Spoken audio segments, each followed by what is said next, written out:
So in a prior video, we've said that a function is continuous over a closed interval when three criteria are met. More specific, f of x is continuous over the closed interval ab if 1. F of x is continuous over the corresponding open interval ab. 2. F of x is right continuous at the left endpoint of the interval x equals a. And 3. F of x is left continuous at the right endpoint of the interval x equals b. But really, these criteria, when taken together, are no different from saying that you can draw the function between or from x equals a to x equals b without lifting your pencil off the paper. So let's say this is a and this is b.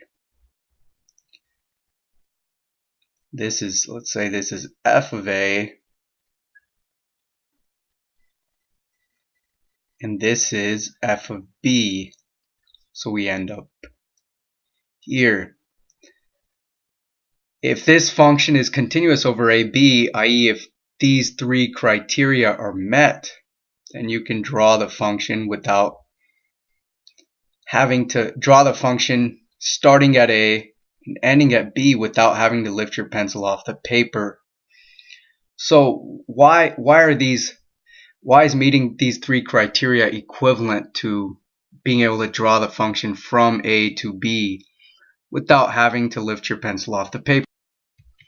Well, this first criterion, continuity over the open interval AB, so that's continuity over all points other than these endpoints A and B, is just saying that, well, you can draw the function at all points approaching the endpoints but not quite at them without lifting your pencil off the paper.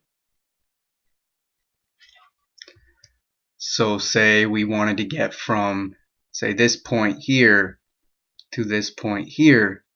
Continuity over the open interval AB ensures that we can do that without having to lift our pencil off the paper.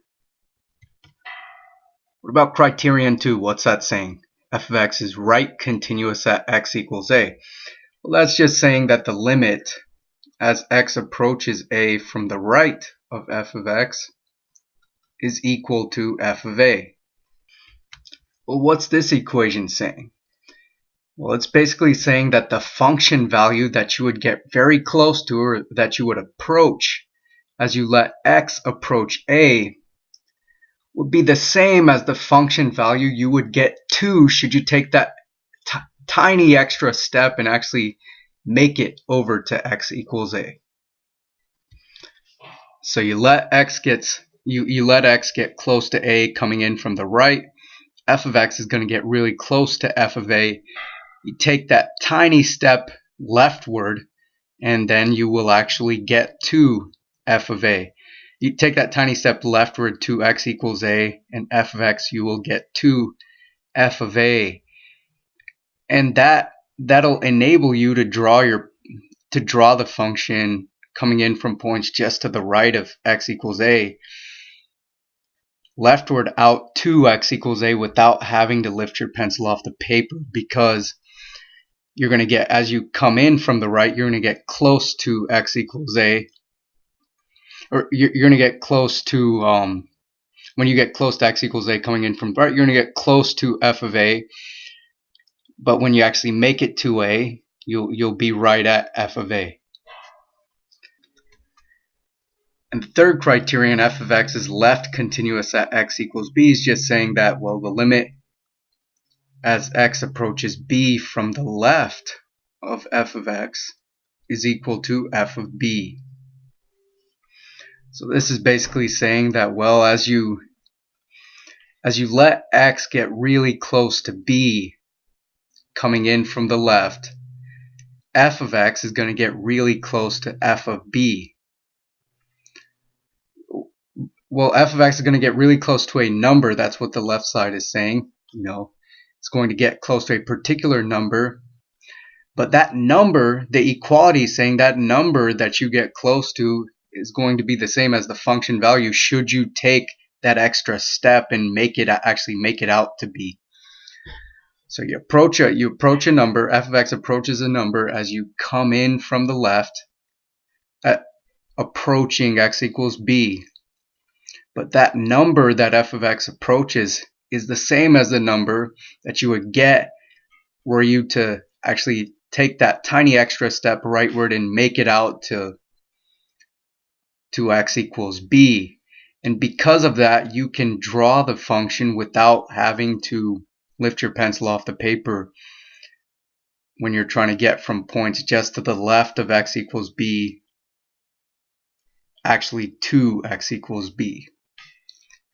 So when you put those three statements together, the statement that one, you can get between any points in the open interval excluding x equals a and x equals b without having to lift your pencil off the paper, and that you can get, if you put that in tandem with the statement that you can get from points to the right of a to x equals a without having to lift your pencil off the paper.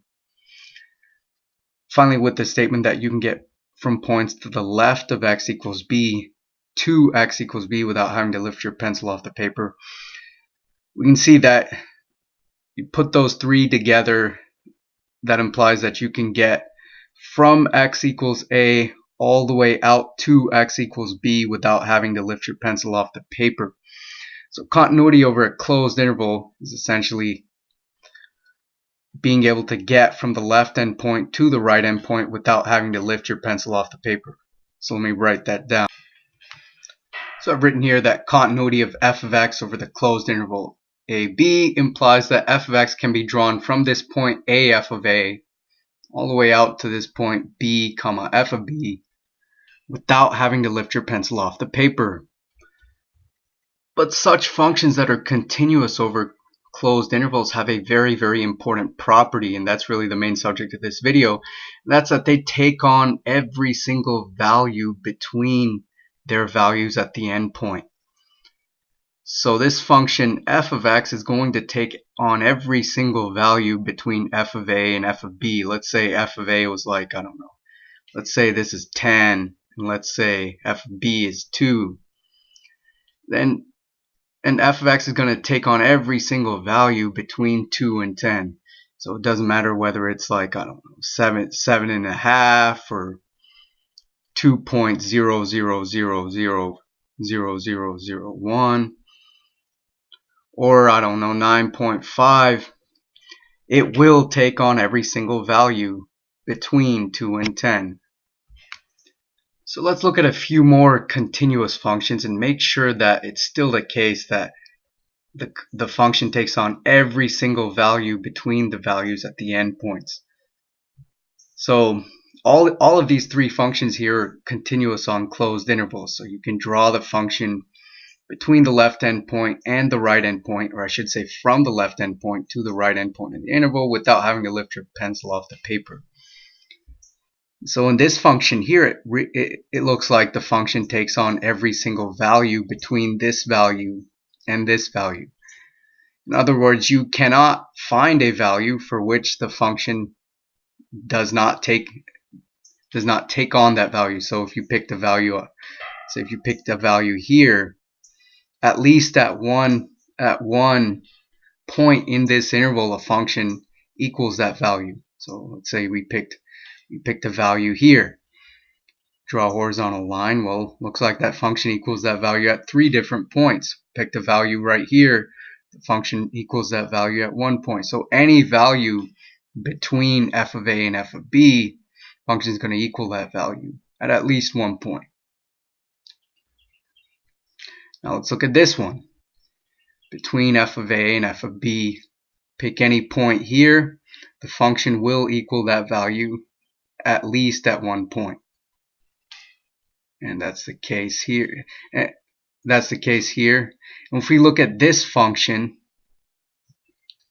between f of a and f of b, we pick any point, the function will equal that value at least 1 point. So we pick this point here. Looks like the function equals that value at 1, 2, 3 points. We pick this point here. Looks like the function equals that value at 1 point. So it does seem that if a function is continuous over a closed interval, it will take on every value between the function evaluated at the endpoints of the interval. So I've written it here. So if a function f of x is continuous over the closed interval a, b, it will take on every single value between f of a and f of b. Well, this is just equivalent to saying that if f of x is continuous over the closed interval a, b, there is no value between f of a and f of b that f of x does not take on. So there is no value in any of these cases between each of the between the function evaluated at either endpoint that the function does not take on. You cannot find a value in this interval of what we call the codomain, so the set of numbers from which the function values are pulled. You cannot find something between f of a and f of b that a number between f of a and f of b that the function does not take on somewhere in this closed interval a to b. Yet another way of putting this, and this is the formal statement of the theorem, is that pick any value, we'll call it k, between f of a and f of b.